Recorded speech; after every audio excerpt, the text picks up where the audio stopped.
하늘나라 여권 마지막 6번째 시간 결론 얘기를 하도록 하겠습니다. 제가 요즘 이렇게 강의를 다니면서 우리 천주교 교우들이 이렇게 많은지 나 몰랐어요.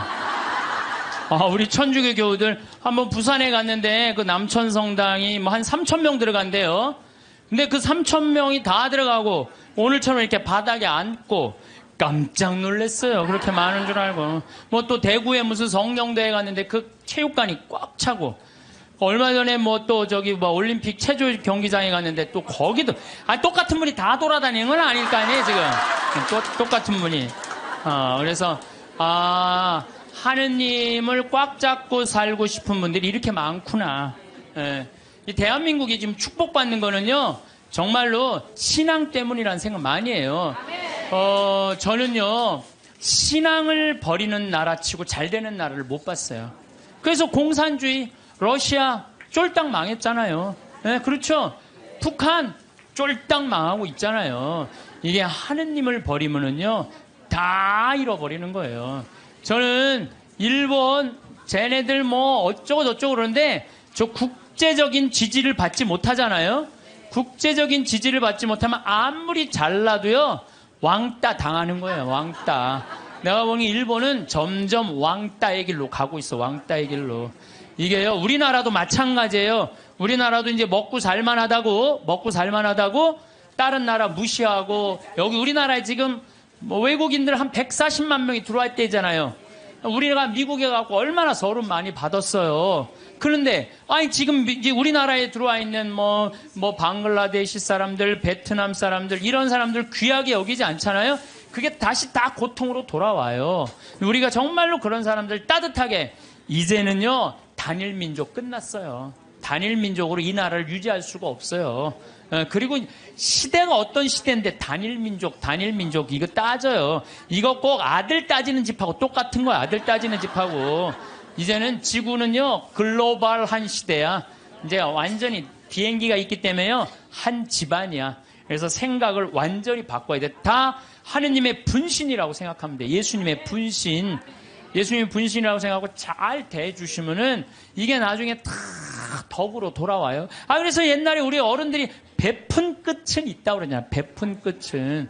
그래서 여러분들 베푸는 삶, 이게 우리 국민들끼리만 아니더라도 지금 아프리카, 그냥 어렵게 사는 사람들, 방글라데시, 저 남아메리카, 고통스럽게 사는 사람들이 얼마나 많아요. 우리가 할 수만 있다면 그들을 도와주는 것도 아름다운 하늘나라 꾸미는데 중요한 일이 아닌가, 그런 생각을 저는 합니다. 어쨌든 하느님을 꽉 붙잡고 살려면은 우리는 끊임없이 우리 삶에서 기다려야 돼. 기다려. 우리는 성모님이 아기 예수님을 성전에서 봉헌한 이야기를 잘 알고 있습니다. 이때 성전에서 80살이 다 된 시메온은 성전을 떠날 수가 없었어요. 왜? 죽기 전에 하느님의 아들을 보게 될 것이라는 예언을 들었어요. 너 죽기 전에 하느님의 아들을 볼 것이다. 근데 보기 전에는 죽어 못 죽어? 못 죽는 거예요. 못 죽는 거예요. 루카복음 2장 25절을 보면은요, 예루살렘에 시몬이라는 사람이 있었다. 이 사람은 의롭고 독실하며 이스라엘이 위로받을 때를 기다리는 이였는데 성령께서 그 위에 머물러 계셨다. 성령께서는 그에게 주님이 그리스도를 뵙기 전에는 죽지 않으리라고 알려주셨다. 그가 성령의 이끌로 성전으로 들어갔다. 그리고 아기에 관한 율법의 관례를 준수하려고 부모가 아기 예수님을 데리고 들어오자 그는 아기를 두 팔에 받아안고 이렇게 하느님을 찬미하였다. 주님, 이제야 말씀하신 대로 당신 종을 평화로이 떠나게 해주셨습니다. 제 눈이 당신의 구원을 본 것입니다.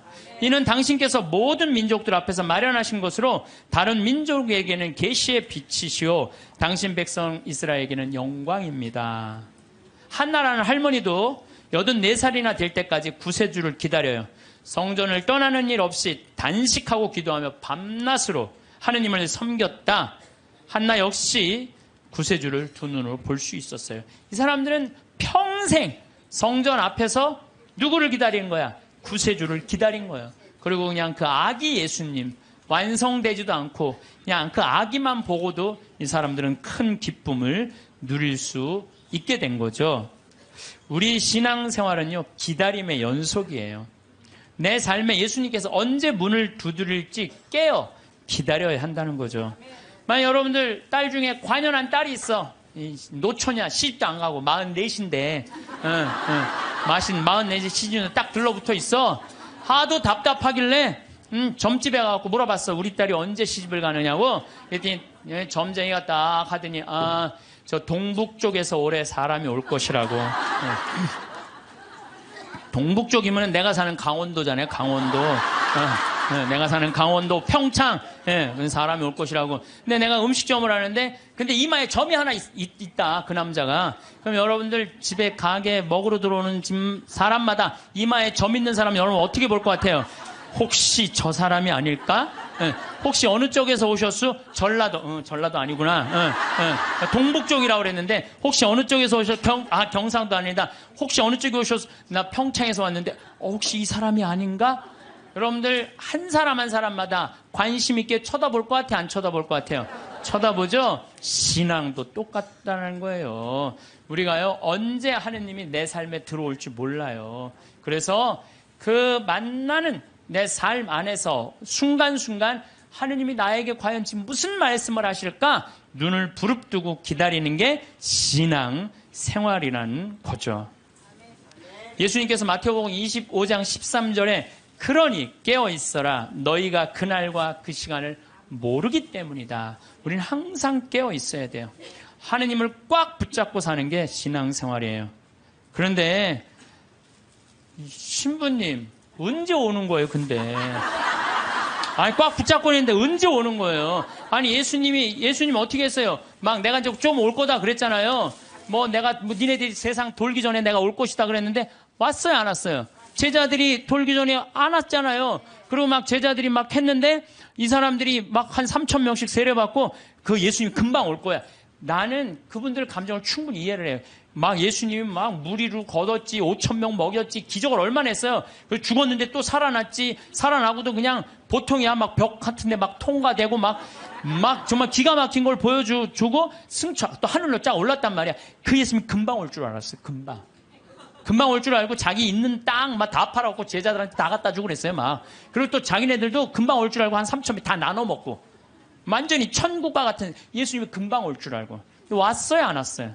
안 왔어요. 1000년 때는 또 1000년 왕국 온다고 막 이 예수님 지나고 1000년 때 막 얼마나 그런 게 많이 성행했는지 몰라요. 또 2000년 때 또 막 온다고 막 온다고 휴거 1992년 10월 26일인가 막 그날 막 한 2000명인가 막 난 또 진짜 아니 그 사기 당하는 사람 아니 이거 저기 뭐 1,000만 원 내면 한 달에 92만 원 낸다는 거나 이게 다 동시에 3천만 하늘로 올라가는 내가 보기 똑같아요. 사기 당하는 건 똑같아요. 신앙의 사기도 많아요. 그냥 올라가지도 않았잖아요 그때. 그랬어요 안 그랬어요? 안 올라가. 2000년이 언제 오는 거야? 온다고 그러더니 예수님. 근데 예수님 안 왔어요? 예수님이요 매일 왔어요. 매일 오셨어요. 이 예수님이 이제 승천하시고 난 다음에 제일 먼저 상징적으로 온 사람이 누구예요? 사도 바오로잖아요. 사도 바오로가 스테파노 죽을 때 어떻게 했어요? 옷을 들고 있었어요. 옷을 지키고 있었어요. 당시에 사람을 죽이려고 그럴 때 옷을 지키고 있는 사람은요 가장 앞장서는 사람이래요. 사도 바오로 가장 앞장선 사람이야. 스테파노 돌 쳐 죽이려고 그럴 때. 그 다음에 다마스커스로는 아예 내가 그리스도인 잡아 죽이려고 아주 증명서까지 받고 갔어요. 근데 그냥 거기서 그냥 가는 길에 예수님이 한 대 때리죠. 라고 말해서 떨어져요. 떨어지면서 예수님이 뭐라고 그래요? 사울아 사울아 왜 너 나를 박해하느냐? 왜? 아니 당신 누구냐고. 네가 박해하는 그리스도인 예수다. 예수님이 우리를 분신으로 생각해야 안 해요? 여러분들 저나 다 예수님의 분신이에요. 그게 사울이 3일 동안 눈 멀어갖고 이제 눈이 뭐 비늘 같은 게 떨어진다니 정신이 차렸잖아요. 예수님 안 오신 게 아니에요. 바오로 사도한테 왔어요. 재림하신 거예요. 재림하신 거예요. 그러니까 하느님의 섭리는 예수님 승천하고 끝난 게 아니야. 그때부터 성령께서 오신 거예요. 예수님 말씀대로. 내가 가야 누가 온다? 성령이 온다 그랬잖아요. 내가 가야 성령이. 그러니까 성령이 온 세상에서 활동하고 계시죠. 그리고 내가 베네딕토 아니야. 베네딕토. 우리 베네딕토 성인 480년 전에 이 수도원의 기초를 놓으신 분 아니에요. 근데 이 베네딕토 성인이 하도 그 수도원 규칙을 세게 하고 반대하는 신부가 저기 베네딕토 성인이 수비학고라는 곳에 거기서 이렇게 바위에 들어가고 기도했거든요. 거기다 독을 타요. 독을 타갖고 빵 내리는데 그 까마귀가 갖고 날아가요. 그러면서 내가 저분을 하느님이 돌보는구나. 그래요. 하느님의 섭리는요 매 순간 있어요. 내가 이번에 나폴리에 갔어요. 거기에 주교님이 성인이면 야누아리우스라는 주교님이야. 350년경에 순교했는데 그분의 이제 시신이 이제 여기 뭐 성인 시신을 우리도 김대건 신부님 그냥 다 온 세상 다 뜯어져 있잖아요. 뭐 턱뼈는 뭐 신학교가 있고 다리는 뭐 미리네가 있고 그냥 성인 그냥 시신. 그래갖고 이제 이 야누아리우스 성인도 막 시신이 떠돌아다니다가 900년에 다시 나폴리로 가요. 나폴리로 갔는데요. 이 놀라운 일이 벌어져요. 5월 첫째 주와 성인이 순교한 9월 19일 날은요. 이 성인의 그 굳은 피가요. 녹아요. 근데 이게 1000년 동안 똑같이 녹는 거예요. 이 사람들이 의심이 얼마나 많아. 아무리 이걸 95도가 돼도 평상시에는 안 녹아요. 그럼 온도 때문에 녹는 거 아니냐. 그래갖고 그냥 실험을 또 하고 95도에 안 녹아. 그런데 5월 첫째 주하고 9월 19일 날은 어김없이 녹는 거예요.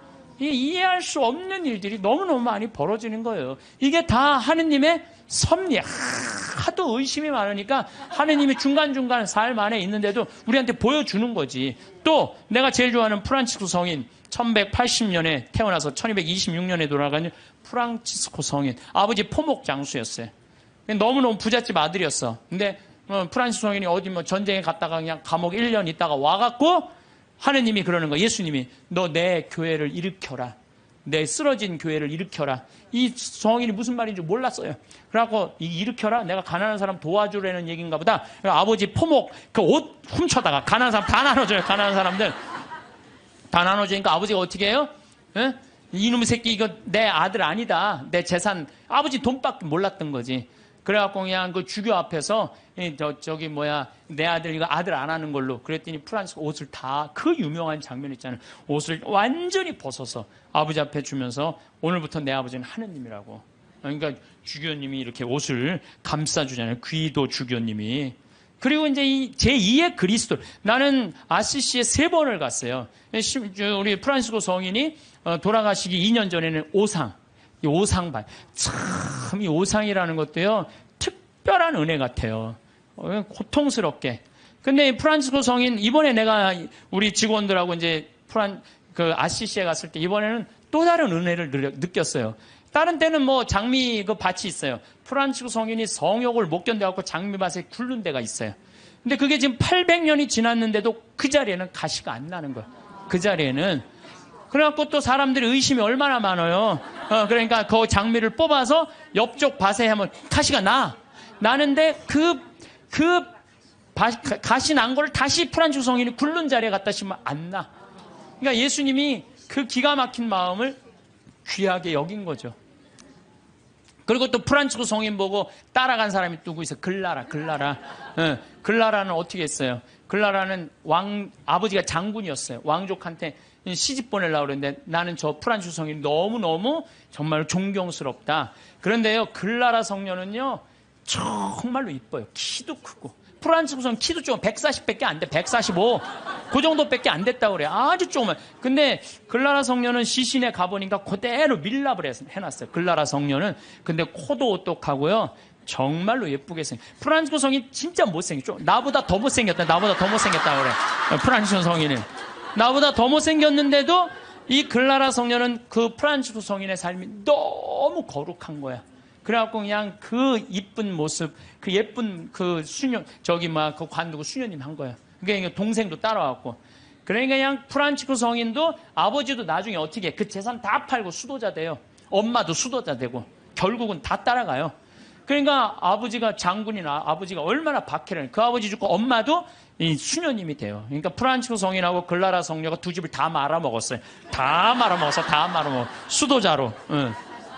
그런데 이제 그 이슬람 십자군 전쟁할 때 이슬람군이 와서 수녀원을 전부 다 침공하려고 그래요. 그럴 때 수녀님들이 빨리 도망가자. 근데 글라라 성녀가 그래요. 우리가 어딜 도망가냐. 도망간다고 안 잡힐 것 같으냐, 저 사람들한테. 나한테는 최고의 무기가 있다. 그러니까 이제 이슬람 군인들이 그 끼에라 성당에 딱 오니까 성령께서 어떻게 해요? 성광을, 예수님 성체가 모셔진 성광을 두고 성당 꼭대기 가서 비추잖아요. 빛이 너무 강렬해갖고 다 눈이 멀잖아요, 이 사람들이. 그러면서 이 사람들이 뭐라 그래? 여기는 우리가 가면 안 되는 데인 거. 그리고 그냥 지나가잖아요. 이게 다 하느님의 섭리라는 거, 섭리. 근데 여러분들, 우리가 이 일상 안에서 하느님의 일은 늘 벌어지고 있어요. 근데 우리가 눈이 멀은 거죠. 안 보이는 거예요. 또 성체 기적, 이거 우리가 빼먹을 수가 없어요. 여러분들, 성체, 란치아노 성체 기적이 있어요. 이게 인류 우리 교회사에서 첫 번째 있었던 기적이에요. 지금으로부터 1200년 전에 어느 날 바실리오 소속 한 수사신부가 미사를 드리면서 이게 정말로 여 안에 예수님이 있을까? 이런 의심을 한 거예요. 그래서 이 신부가 의심을 품는데 그 빵과 포도주의 성변화를 위해서 축성을 하는 순간 갑자기 제병에 실제로 살이 변하는 거예요. 동그란 제병이 살로 변하고 포도주가 피로 변하는 거예요. 너무 놀란 신부는 이 사실을 숨길 수가 없어갖고 미사에 참석한 이들한테 보여줘. 옛날엔 다 뒤돌아서서 미사했잖아요. 이거 보여주는 거예요. 이거 예수님이 이게 지금 빵인데 살로 변했다. 성혈이 피로 변했다. 보여줘요. 인간 지방에 다 알려줘. 이게 첫 번째 기적이에요. 예. 근데 이 성당이 어떤 성당이냐면 예수님의 옆구리를 찔른 백부장. 이게 성 론지노라고 기념을 하는 거예요. 그 사람도 성인 회개하고 성인이 됐다는 얘기죠. 그 기념 성당에서 벌어진 거죠. 그래서 이게 역사상 최대의 성체 기적이라는 거죠. 예.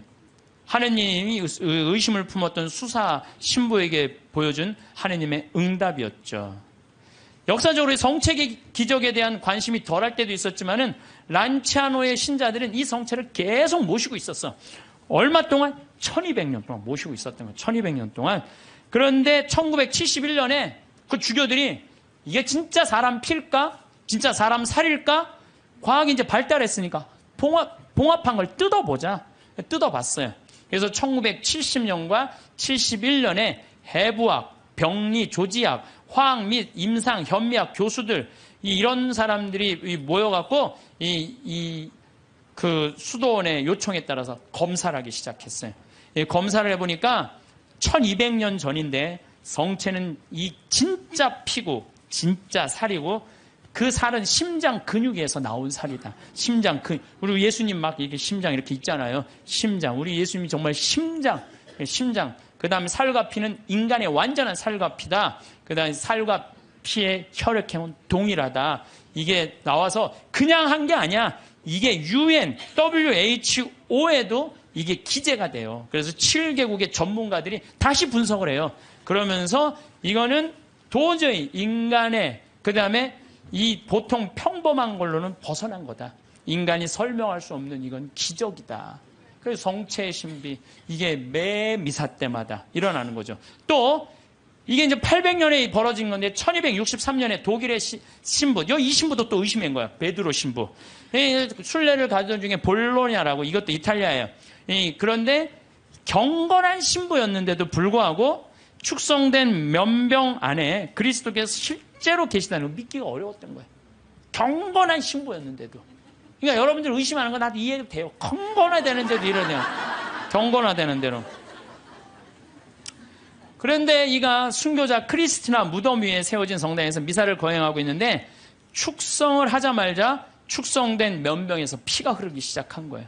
그래서 신부 손가락을 적시고 제대와 성체포를 다 흘러내리죠. 그래서 신부는 당황을 하죠. 근데 당시 교황 우르바노 4세가 그 근처에 와 있었어요. 그래서 내가 의심을 했는데 이게 피가 이렇게 변했습니다. 사면을 해요. 근데 교황 우르바노 이 4세가 그거를 보고요. 성 토마스 아퀴나스 성인한테 이 성체는 그냥 우리가 기념이 아니라 이건 현존이다, 현존. 이 토마스 아퀴나스 성인한테 이 기적을 통해서 기도문을 하라고 그래요.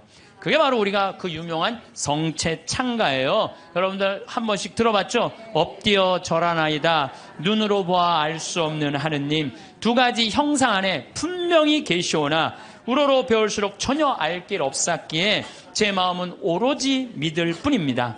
보고 맛보고 만져봐도 알 길 없고 다만 들음으로써 믿음 든든해지오니 믿나이다. 천주성자 말씀하신 모든 것을 주님의 말씀보다 더 참된 진리 없나이다. 십자가에서는 신성을 감추시고 여기서는 인성마저 아니 보이시나 저는 신성 인성을 둘 다 믿어 고백하며 뉘우치던 저 강도의 기도를 올리나이다. 토마스처럼 그 상처를 이 토마스는 12사도가 이제 여기 예수님 이렇게 나타났다고 그러니까 뭐라 그래? 난 내 손으로 그분 옆구리에 손 찔러보고 못자국 넣어봐야 된다. 그 토마스 얘기예요. 토마스처럼 그 상처는 보지 못하여도 저의 하느님이심을 믿어 의심 안 싸우니 언제나 주님을 더욱더 믿고 바라고 사랑하게 하소서. 주님의 죽음을 기념하는 성사여, 사람에게 생명 주는 살아있는 빵이여, 제 영혼 당신으로 살아가고 언제나 그 단맛을, 성체의 단맛을 느끼게 하소서. 사랑 깊은 펠리칸, 이 펠리칸 얘기는 잘 아시죠? 펠리칸이라는 새는 어떻게 해요? 자기 새끼가 이렇게 나무에다 하는 게 아니라 이렇게 모래밭에다가 이렇게 새끼를 하는데 그 독사들이 그 알을 너무너무 좋아하잖아요. 그래갖고 이 새끼들이 그냥 조금만 그 새끼 잡아먹으려고 독사들이 막 물으면은 피가 묽어져요. 그럼 펠리칸이나 어미새가 와갖고 독사를 다 쫙 죽이고 그 새끼 배를 막 쪄요. 자기 배도 막 짜고, 새끼 배를 쪼는 건 뭐야? 독에 묻은 피가 빠져나가라는 거야. 그 자기 맨 부리 앞에 거기에 피를 짜요. 여기 제일 뜨거운 피가 있어. 그래갖고 새끼 입에다가 그걸 넣어줘요. 그러면 이 피가 너무 진해갖고 새나가지가 않는 거야. 그래서 새끼가 다시 살아나는 거예요. 이게 예수님의 사랑이 그거야. 예수님 피를 흘려갖고 우리가 새 속에 악마의 독에 물려갖고 정신을 못 차려. 그러니까 우리 다 새 속의 독을 다 빼내고 당신의 피를 넣어주는 거. 그래서 그 사랑 깊은 펠리칸 그 얘기를 하는 거예요. 사랑 깊은 펠리칸 주 예수님, 더러운 저 당신 피로 씻어주소서. 그 한 방울만으로도 온 세상을 모든 죄악에서 구해내시리이다. 예수님 지금은 가려져 계시오나 이렇듯 애타게 간구하오니 언젠가 드러내실 주님 얼굴 마주 뵙고 주님 영광 바라보며 기뻐하게 하소서. 아멘. 이 기적이 있은 지 1년이 지나고 난 다음에 1264년 8월 교황 우르바노 4세가 토마스 아퀴나스, 이 기도문 1년 동안 이 토마스 아퀴나스 성인이 묵상을 한 거예요. 그래갖고 성체 축일이 제정이 된 거예요. 이 기적을 통해서. 그래서 여러분들 성체 성결 대축일 기념하잖아요. 이게 이런 사연으로 생겨난 거예요. 이런 사연으로. 예, 그래서 정말로 이런 것들을 보면은 참 우리 신앙은요, 그냥 지나갈 게 하나도 없어. 다 정말 황금이에요, 황금. 예, 또 시에나의 성체기적, 이거는 이제 훌쩍 또 넘었어. 1700년에 시에나에서 거행 미사를 하고 있는데 어떤 도둑이 들어와서 성체를 훔쳐가요. 그때는 옛날에는 우리 성체를 어떻게 했어요? 성체 영화로 갈 때 침 뱉으면서 성당 갔어요. 퇴퇴퇴. 왜? 거룩한 성체 영화하는데 침 넘어가면 안 된다고. 퇴퇴퇴 뱉으면서 갔어요. 그리고 몇 시간 전에 공복제 24시간 하루 종일 굶었어요. 요즘은 30분으로 줄어들었지만 세상 좋아졌어요. 그래서 옛날에 그 왕림성당 125주년 한다고 그러는데 그 왕림성당에 그 동네 사람들이 다 갈 때요, 너무 배가 고파고 하루 공복제를 지켜야 되니까 물 먹고 간 거 물 먹고 시내 물 먹고 그리고 이 태태태 침 뱉고 성체 깨끗하게 모신다고. 그런데 옛날에는 성체가로 떨어지는 것도 무서워서 쟁반 가지고 어떻게 했어요? 다 바쳤잖아요. 그러면 혀로 하면은 쟁반, 그것도 나 어렸을 때 복사해갖고 그 쟁반, 난 또 주교자 성당에서 쟁반 돼갖고 복사할 때 죽어. 한 1000번 이렇게 하고 나면요. 올 때마다 여러분들은 아멘 혀로 내밀었잖아요. 기억나요?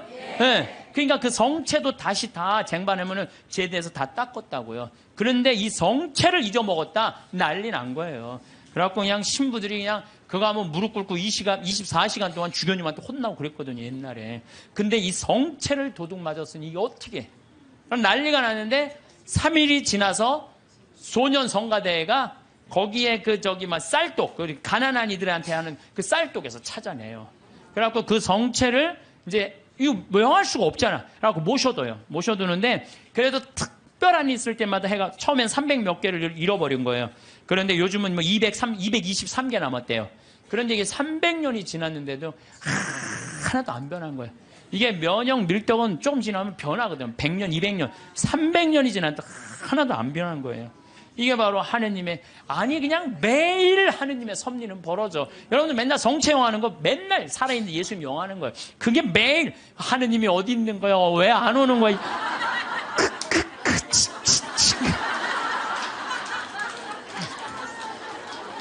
그래서 제가 자료를 좀 찾아봤어요. 그랬더니 이 성체에 대한 기적, 이런 기적이 이렇게 많아요. 이게 내가 평화방송에 부탁했어요. 이거 전부 다 쫙 자막으로 좀 내리라고. 이 참 많은 나라에서, 많은 지역에서 성체, 빵이 살로 변한 기적들이에요. 이게 전부 다. 그러니까 얼마나 답답했으면 예수님이 그렇게까지 했겠어요. 얼마나 믿음이, 이게 정말 없는 백성들, 예수님이 그렇게 해서 믿음을 강조한 거예요. 그래서 여러분들은 하느님은요, 그냥 뭐 어디 멀리 있는 게 아니에요. 내 삶 안에 지금 이 자리에서 현존하시는 분이 하느님이라는 거예요. 그리고 내가 제일 좋아하는 성모님, 우리 성모님 발현 봐봐. 과달루페 성모님. 과달루페 1531년 12월 9일 57세 요한 디에고한테 나타나잖아요. 그래갖고 내 성당을 져라. 그러니까 주교님한테 가서 얘기하라고 그러잖아요. 주교님한테. 그래서 주교님 성당을 지뢰는데요. 그러니까 주교님 미친놈 취급하잖아요. 여러분들도 저기 남만산 가는데 성모님이 나타나갖고 여기 염주교님한테 그 성당 남산에 지라고 들었어요. 그래갖고 염주교님한테 저 성당 지뢰는데 그럼 여러분들 바로 어떻게 할까요? 꽃꽂은 여자 치고 바로 하잖아요. 꽃꽂은 여자. 그래갖고 요한대우가 다음날 갖고 성모님 전하긴 전했는데 안 믿는 것 같다고 그러니까 나한테 증표를 달라고 그러니까 저 12월 달이니까 이 멕시코 시티가 2000m 위에요. 12월 달은 굉장히 추워요. 장미는 언제 피죠? 6월 달에 피잖아요. 장미는 아주 더울 때. 사실은 여러분들 장미는요 3월 달에 4월 달에 개나리, 진달래, 벚꽃, 철쭉 다 떨어지고 난 다음에 6월 달에 피는 게 장미예요. 제일 더울 때 피는 게. 근데 12월 달에 장미가 핀 거예요. 산꼭대에 올라가 보니까. 그러니까 그냥 이게 너무 좋아갖고 그냥 장미를, 망토에 딱 해갖고 갔는데 그 망토에 성모님이 새겨졌잖아요. 그게 바로 과달루페 성모님이에요. 근데 1500년이니까 지금으로부터 550년 전 사건, 450년 전 사건이잖아요. 근데 내가 또 과달루페도 갔죠. 과달루페 갔는데 성모님이요, 이뻐도 아니 진짜로 진짜 그 기적의 그 성모님 그 망토가 그대로 모셔져 있어요. 또 어떤 사람이 저것 때문에 8년 만에 800만 명이 다 세례를 받은 거예요. 1531년 이 성모님 때문에. 그러니까 그리고 그냥 아메리카가 다 이게 뭐예요? 아메리카가 다 선교가 된 거 아니에요? 그러니까 그냥 폭탄을 던져요. 그래갖고 지금은 교황청에서 방화 유리로 딱 막아놨어요. 방화 유리로 보내갖고. 그런데 쫙 보면은요, 그 성모님이 사진에 보면은 엘리베이터로 가게 돼 있어요. 우리가 걷는 게 아니라 엘리베이터 딱 쓰면 쫙 지나가는 성모님 쫙 보면 엘리베이터 세 개에 왔다 갔다. 그럼 또 뒤에 앞에 가고 쫙 가. 이렇게 보면은요, 정말로 아름다워요. 성모님이 참 아름다운 것 같아. 그래서 그 성모님 발현. 또 루르드 1858년 2월 10일부터 7월 16일까지 막 벨라데떼한테 나타나갖고 1854년에 무염시태의 어머니가 반포가 돼요. 원죄 없이 잉태된 성모님. 그 교리를 아는 사람이 거의 없었어요. 그때 교황청에서 발표한 건데 이 피레네 조그만 데서 그 벨라데떼가 뭘 알아요? 학교도 안 다니는 애가. 근데 성모님 본당 신부가 너 그분 이름이 뭔지 물어보고 와. 그러니까 성모님한테 가고 본당 신부님 이름을 물어보고 오라고 그러는데요. 그랬더니 성모님 뭐라? 에라꾸의 소위 임마꿀라타 콘셉시우라고 그래. 이게 라틴어예요, 라틴어. 얘네들은 프랑스, 그리고 얘는 프랑스 말도 하는 거. 오늘 프랑스에서 한 분 오셨는데 프랑스 말도 아니에요. 얘네들은 피레네에 아주 사투리 쓰는 애야. 그래갖고 얘가 또 막 외우고 가요. 에라소이 임마꿀라타 콘셉시오 에라꾸에소이 임마꿀라타. 그래갖고 본당신부한테 딱 얘기해요. 에라꾸에소이 임마꿀라타 콘셉시오라는데요. 본당신부 놀래요. 너 그게 무슨 뜻인 줄 아느냐? 아니요, 나 모르는데 외우느냐고 죽을 뻔했어요. 나 죽을 뻔했어요. 그래요. 아니 벨라데떼가 진짜로 그래. 난 무슨 뜻인지 몰랐는데 계속 외우면서 왔다는 거 안 까먹으려고. 본당 신부가 이거 성모님의 발현이구나. 그래서 그 루르드에 거기에 뭐 목발 3,000개, 막 5,000개, 이제 그 목발 다 쳤어요. 의미가 없다는 거예요. 이 기적은요 매일 일어나고 있어요. 우리가 눈이 멀어서 못 보는 거죠. 눈이 멀어서.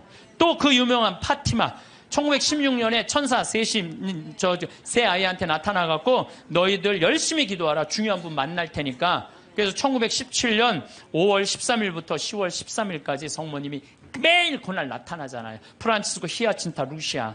그것도 나이도요 많지도 않아. 8살, 9살, 6살짜리 아이한테.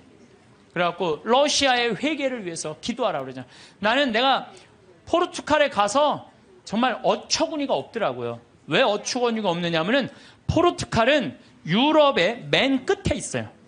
거기 나가면은 거기 바다야, 바다. 파티마는 거의 맨 끝에 있어요. 그러니까 콜럼버스가 거기 나가면 죽는 줄 알고 있던 사람들 거기 맨 끝에 있는데 러시아는 포르투갈을 지나고 스페인을 지나고 프랑스를 지나고 독일을 지나야지 러시아가 있어요. 근데 얘네들이 뭐라고 그러냐면 메시지를 받아갖고 러시아 회기를 위해서 기도하라고 얘기를 해요. 기가 막힌 거죠. 그 깡촌에서. 근데 내가 이거 좀 자료를 뽑아왔는데 성모님도 참 내가 보니까 아니 10월 13일 날 12시에 나타난다는데 안 나타나요. 안 나타나. 그러니까 그 신부가 뭐라고 그러냐면 봐. 지금이 정오란 말이야. 그 부인은 거짓말쟁이라고 우리에게 말할 셈이니 그 신부는 참지 못하고 어린이들을 의심쩍어 했다. 그리고 또 시계를 보았다. 하지만 정오가 넘었잖아. 여러분 모두가 환상이라는 것을 모르십니까? 있을 수 없는 일입니다. 집으로 가세요. 다들 집으로 돌아가세요. 라고 이 신부가 다 가라고 그래요. 12시에 발언한다고 그랬는데 안 오니까. 근데 성모님이 1시에 오세요. 나는 내가 성모님한테 불만이 그거야. 12시에 오기로 했으면 12시에 와야지. 왜 1시에 오냐, 1시에. 약속을 왜 애들을 괴롭히냐, 이거야. 그런데 여기 사진도 있지만은요, 그 7만 명이 그 기가 막힌 오묘한 변화를 15분 동안 체험한 거예요. 15분이 지나고 난 다음에 이틀 동안 진흙이 됐던 땅이 완전히 마르고 7만 명 젖은 옷이 완전히 마르는 정말로 기가 막힌 사진 기자들도 다 있어요. 사진도 다 있고 이런 하느님의 분명한 증거들이 있는데도 불구하고 하느님이 언제 오는 거야? 어디 있는 거야? 이러니 얼마나 답답하냐 이거예요. 그런데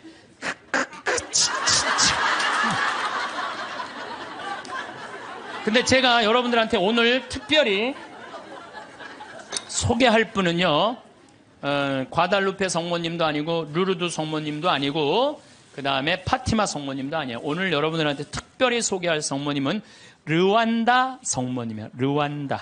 르완다 성모님은 1981년 11월 21일 고등학교 16살짜리 여자의 알퐁신 무무레케라는 애한테 발현을 하세요. 르완다라는 나라는요, 제가 이번에 잠비아 가면서도 자세히 봤어요. 정말로 키베오 호수라고 아주 조그만 나라. 르완다는 1992년, 3, 4년에 100만 명 학살한 그렇게 해서 여러분들 들은 나라예요. 그런데 이때 성모님이 나타나고 이 학살을 미리 예언을 해요. 회개하라고. 근데 이 아이는 너무 외로웠어. 자기가 너무 힘들었어. 그래서 성모님한테 뭐라고 그러냐면은 성모님 나 너무 힘들어요. 외로워요. 그러니까 성모님이 나타나요. 그래서 나는 너를 위로하러 하늘에서 왔다 하시면서 메시지를 전해주길 바래요. 혹시 여기 계신 분들 외롭고 힘든 분들 많을 거예요 아마. 어디 가서 찾아 성모님한테 나를 위로해달라고 그러면 성모님이 위로해 주실 거예요. 이 성모님이 나타나는 동안 그 아이의 표현이 그래요. 너무 아름다운 부인이 나타나는데 얼굴이 까만색인지 하얀색인지 모를 정도로 하여튼 환상적으로 아름다웠다는. 그리고 다리가 안 보이는데 빛이 쫙 모든 아이들의 발현이 다 그래요. 예. 그래서 사제가 성모님 발현이 하여튼 신부들이 문제야. 보면 다 반대하는 게 신부들이야. 신부들이 성모님 발현이 어디 있느냐면서 요즘 말하면 학교 짱한테 걔를 박해하라고 그래요. 라고 학교장이 무지하게 박해를 해요. 마리 끌레르라는 아이가 얘가 성모님이 막 발현하면 혼이 나갔을 때 머리카락을 막 잡아당겨요. 발현할 때. 그리고 막 손가락을 꺾고 힘껏 꼬집고 귀에 대다고 소리를 막 질러. 그러는데도 얘는 그걸 몰라요. 발현 때는. 그 거의 탈원 상태에 들어가 자기를 괴롭히는 걸 모르는 거죠. 근데 1981년 1월 12일에 성모님께서 두 번째 학생한테 발현하세요. 17살 먹은 아나탈리 무카마진 파카. 이름이 무지하게 어려워요. 하여튼 아나탈리 무카마진 파카한테 나타나요. 이 학생은 굉장히 신심이 두터운 학생이에요. 매일 수업 전에 묵주기도 하고 쉬는 시간에 성서 읽고 완전 우리 신학교 때처럼 얘 살았어 보니까.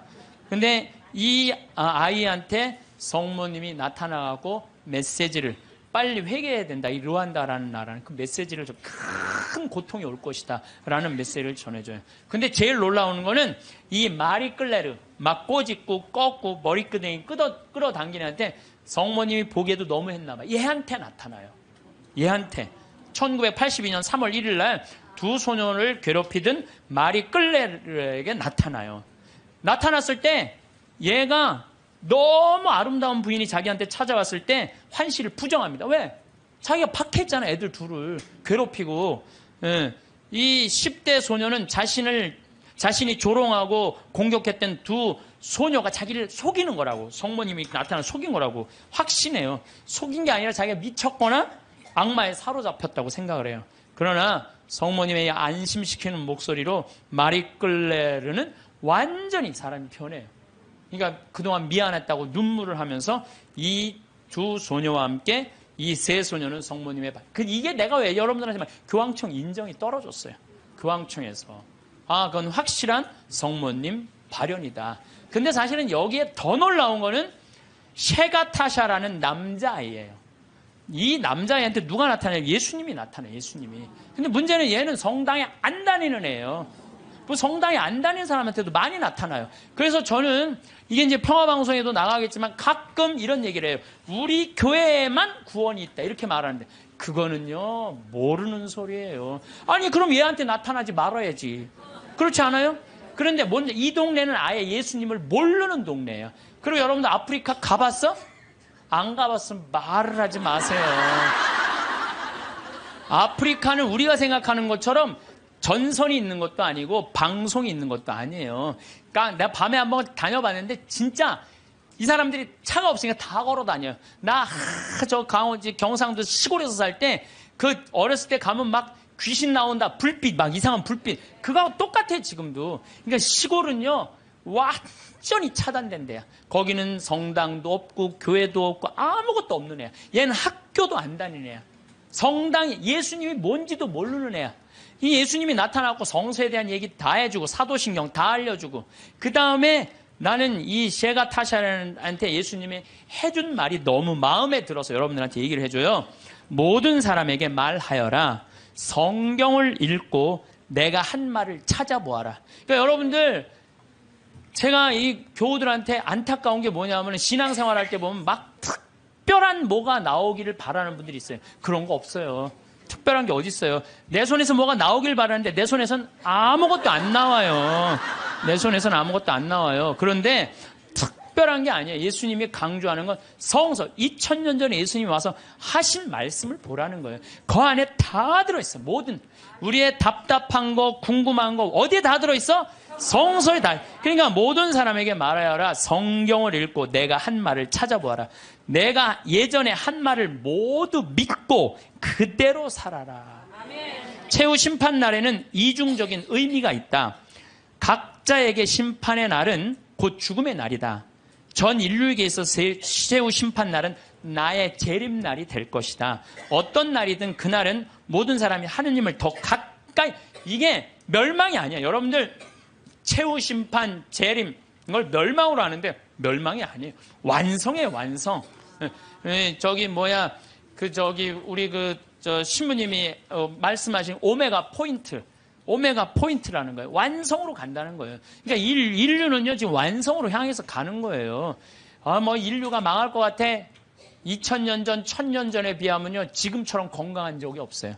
지금처럼 전쟁이 없는 적이 없어요. 지금처럼 건강한 적. 여러분들 생각을 해봐. 200년 전에 이 중에 70%는 다 종으로 살았어요. 사람 같지도 않게 살았어요. 이 중에는.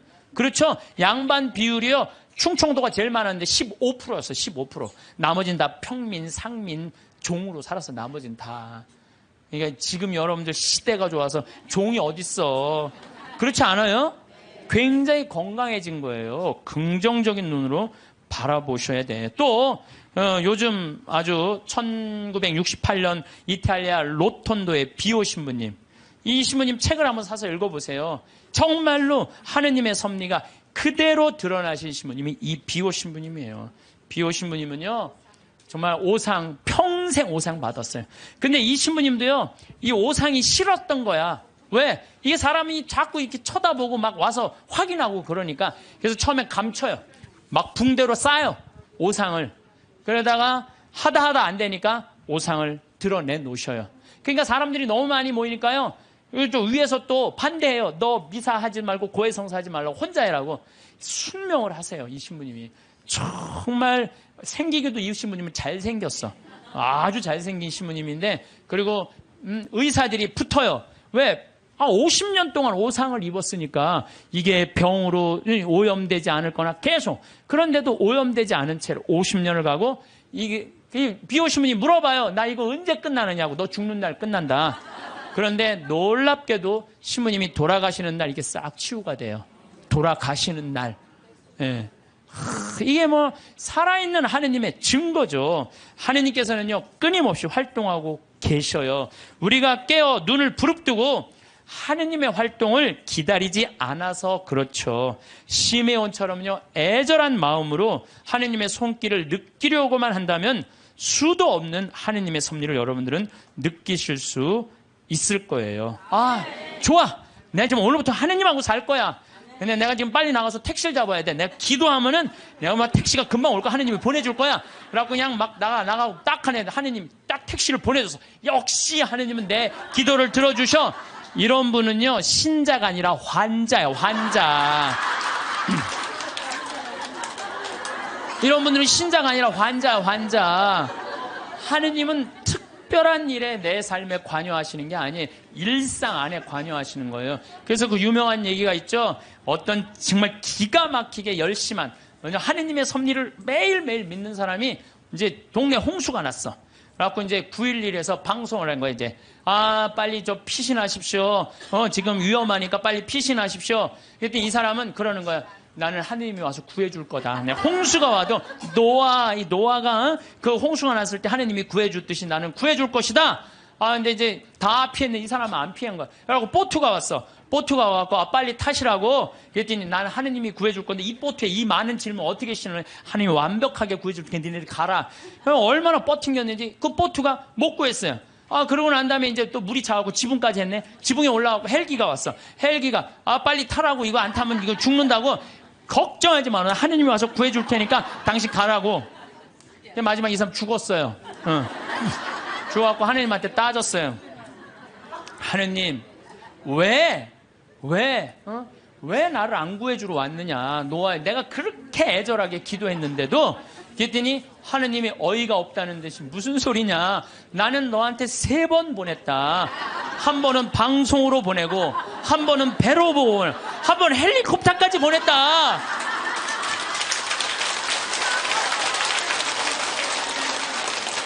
하느님을 만나는 일은요, 어떤 대단한 기적이 일어나는 게 아니에요. 그냥 일상 안에서 내가 즐거우면 되고, 내가 행복하면 되고, 내가 이웃을 사랑하고, 정말로 오늘 하루 정말 감사하고 즐겁게 사는, 그게 기적인 거예요.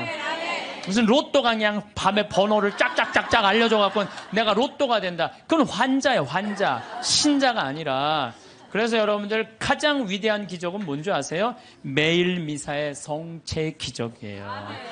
예수님이 그 온 우주의 하느님이 내 몸 안에 들어오는 거예요. 얼마나 가슴 떨리는 일이에요. 얼마나 설레는 일이에요. 그렇지 않겠어요? 그러니까 여러분들 미사 참여에, 이 미사 참여를 통해서 예수님을 영화할 수 있는 분들은요, 이 하늘나라 속에서 사는 분이에요.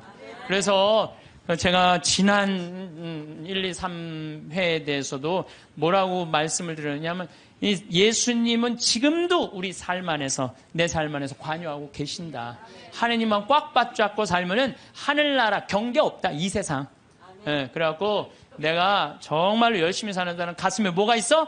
여건이 있어. 믿음이 굳건한 사람들은 가슴에 여건이 있어. 하늘나라는 요즘은 다 비행기 보낸대요. 비행기 딱 탈 때 여건 심사할 때 뭐만 내면 돼? 여건 딱 내고 어떻게 싹 웃으면서 죽을 때 나 1조 이거 어떻게 하면 좋아? 발버둥 치지 마시고 죽을 때 통장에 500만 원 딱 남기고 자, 이 세상 나는 이제 그리던 하늘나라 떠난다. 여행 탈 때 비행기 타면 막 가슴이 설레잖아요. 죽는 것도요, 설레는 일이에요. 죽는 거 설레는 일 아니에요? 새로운 삶으로 올라가는 과정인데 얼마나 설레. 그러니까 설레니까 우리 그냥 그 최 신부님 손잡고 우리 마리아 할머니가 씩 웃으면서 이 세상 떠나듯이 여러분들도 마지막 날 웃으면서 떠날 수 있는 그런 분들 되기를 바라겠습니다.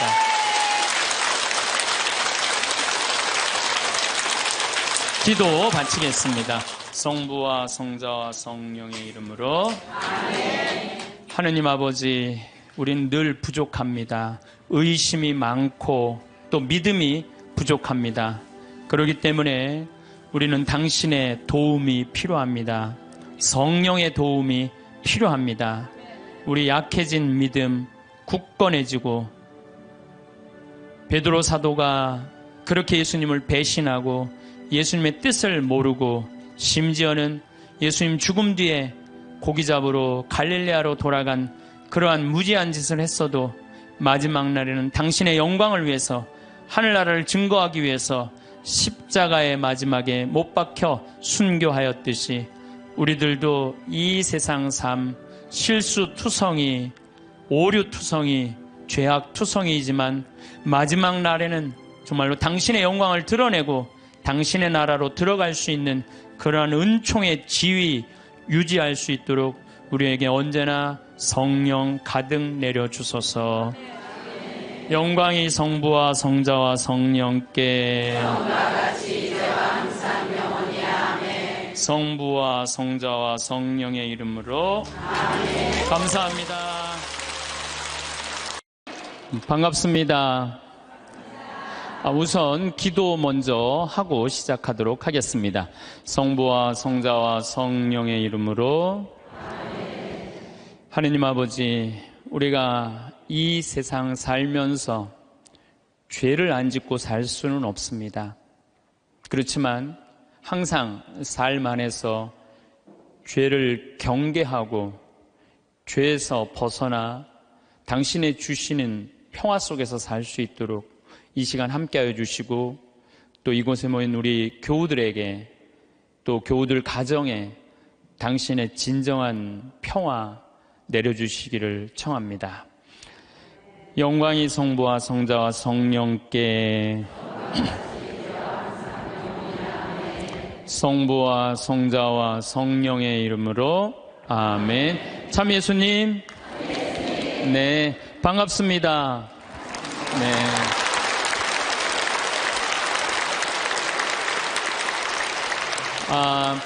오늘 제가 여러분들하고 나눌 이야기는 회개와 용서라는 주제보다는 죄에 이르는 길이라는 주제로 얘기를 나누고 싶어요. 어떻게 하면 우리가 죄 짓고 살 수 있나, 그런 주제를 가지고 얘기를 하도록 하겠습니다. 여러분들, 세상에 살면서 우리가 죄 안 짓고 살 수 있는 사람 있을까요, 없을까요? 이 세상 사는 한 죄 안 짓고 살 수 있는 사람은 단 한 사람도 없어요. 저는 죄 질 것 같아요, 안 질 것 같아요? 저도 져요. 저도 져요. 제가 평택에 처음에 32살 때 본당 신부로 나갔을 때 교우들이 거의 4,000명이 넘었어요. 32살에 4,000명이 넘는 본당 신부를 했으니까 얼마나 잘하고 싶겠어요. 주일날 미사가 끝나면은 대미사 한 1,000명 정도 미사 참여를 왔어요.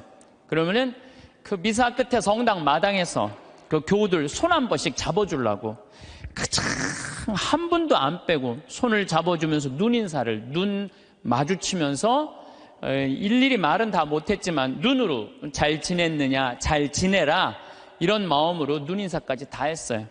그런데 어떤 경우는 또 교우가 손을 붙잡고 지난주에 뭐 우리 집 애가 아파서 병원에 갔다 왔다 뭐 이런 얘기를 하면 또 그 얘기 들어줘야 되잖아요. 그래갖고 이렇게 제가 이렇게 얘기를 들어주면서도 귀는 그분 얘기를 듣고 눈은 지나가는 분들 계속 인사를 이렇게. 그래서 저는 제 나름대로 최선을 다해서 교우들 사랑의 마음을 전했다고 생각을 했어요.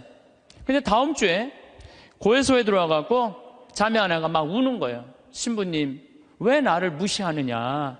내가 돈이 없어 무시하냐? 아니면 사회적 지위가 낮아서 무시하냐? 내가 세상에서까지 무시받는데 성당에 와서까지 무시를 받아야 되느냐? 아니, 그게 무슨 말씀이냐고? 그러면은 이 자매가 하는 말이, 왜 지난주에 내 인사를 안 받냐? 남들 인사는 다 받고. 참, 저는 나름대로 교우들한테 다 한다고 했는데 그 와중에도 내가 그분의 인사를 받지 않았기 때문에 그분은 일주일 동안 내가 미웠던 거야. 내가 믿기도 하고 내가 성당에서 신부님한테 내가 이렇게 무시를 당하고 살아야 되나 굉장히 괴로웠던 거죠. 그래서 내가 그 고해 성사에 머리를 뒤찌고 하는 말이 있어요. 그래, 사는 게 죄다. 사는 게 죄야. 사는 게 죄예요. 어떨 때 보면 이쁜 것도 죄예요. 이쁜 것도. 성당에 이쁜 여자 나오잖아요. 그럼 마음 산란해요. 이쁜 것도 죄야. 또 이쁜 여자가 또 그냥 거기서 그냥 막 성당에서 그냥 활동도 하고 막 빛이 나면은요, 더 미운 거죠. 나는 왜 저렇게 이쁘게 태어나질 못했을까? 어떨 때 보면은 이쁜 것도 죄예요. 여러분들은 성당에 열심히 나오고 싶어요. 자녀들 손잡고 남편하고 같이 행복하게 성가정 이루고 살고 싶어. 예수, 마리아, 요셉이 이룬 성가정. 여러분 다 그런 꿈이 있죠? 정말로 다 같이 미사 참여 손잡고 하고 싶은 꿈이 있는데, 자식은 성당 가자고 그러면은 마치 성당 가는 건 구닥다리나 하는 것처럼 엄마나 가라고 그러고 성당 가는 거 무시할 때, 내가 무시당하는 게 아니라 예수님까지 무시당하는 기분 들 때 우리가 너무너무 슬퍼요. 남편은 또 술 먹고 바람 피고 때리고 폭력을 하면은, 여러분들 그런 남편 정말로 죽이고 싶을 때도 있잖아요. 정말 난 착하게 살고 싶은데 마음에 죽이고 싶은 생각이 들 때가 있어요. 얼마 전에 어떤 할머니가 56년 동안 남편이 계속 때렸던 거예요. 근데 이 할아버지가 이 병이 누워갖고 치료하자고 그러는데도 또 그날도 때린 거예요. 그러니까 할머니가 홧김에 그 할아버지를 결국은 죽였잖아요. 그러니까 그 할머니는 평생 맞으면서도 가정을 지키고 싶었던 거예요. 그런데 그런 조그만 죄들이 쌓여서 제 생각에는 큰 죄가 되는 것 같아요. 조그만 죄들이. 나는 착하게 살고 싶은데 세상이 가만 놔둬요, 안 놔둬요? 가만히 안 놔두잖아요. 나 성당에서 신앙생활 열심히 하고 싶은데 다른 사람이 나 욕하고 헐뜯으면은 내 마음 안에서 미움이 생겨요, 안 생겨요? 나는 정말로 착하게 살고 싶은데 남들이 가만히 안 놔두는 거야. 또 보이스피싱 있잖아요. 이 금쪽 같은 아들이 서울 가서 공부 잘하고 있는데 갑자기 전화가 한 통 온 거예요. 지금 아들이 교통사고가 나갖고 지금 병원에 내가 데려다 준 사람이다.